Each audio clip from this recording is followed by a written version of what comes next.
Unpredictable gas prices means drivers never know when they're going to have to pay more at the pumps. For some Torontonians, the cost of owning and operating a vehicle doesn't make sense compared to the TTC. The Toronto Transit Commission helps thousands of people reach their destinations every week, but after years of neglect, routes are slower, trains are packed, and even Deputy Leader Michael Ignatieff still waits in line for the subway. So I use the TTC a lot. I think it's a good service. I especially use the subway. But it's creaking, it's straining, and at peak times I'm standing a long time, I'm just like everybody else.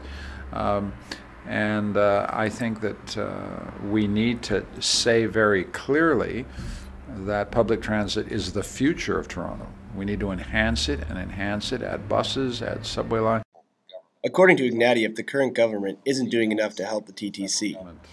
The Harper philosophy about the cities is Harper tells the cities, go talk to the provinces. We think it's appropriate for the federal government to have a direct relationship with Toronto because Toronto is one of the engines of the entire Canadian economy. So for all kinds of reasons, we should be involved. And we think that, Toronto's seizing up. It's just seizing up. It's hard to move. And that has an economic cost on the whole Canadian economy. So we think we should be in there. We should be investing. And if the Metrolink kind of master plan helps us to coordinate more effectively, so much the better. The proposed $50 billion Metrolink plan hopes to ease congestion and extend public transportation throughout the GTA. Ignatieff describes Toronto as an important hub for all of Canada, and congestion isn't good for the economy. A TTC passenger herself, Green Party candidate Ellen Michelson thinks the government should act now before it's too late.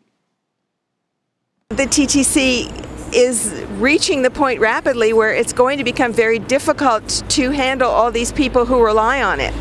So we will get to the point where investment, instead of making things better, investment will be desperately needed. Even though their parties are competing for votes across the board, Michelson agrees that the federal government has a responsibility to help improve the GTA's infrastructure. The federal governments for too long have neglected the 80% of Canadians who live in urban areas, and the Green Party is the strongest party for supporting urban infrastructure. And one of the things we will do, we have a great many policies for public transit. For now, TTC travelers hoping for change will just have to wait until the federal election is over to see improvements on their morning commute.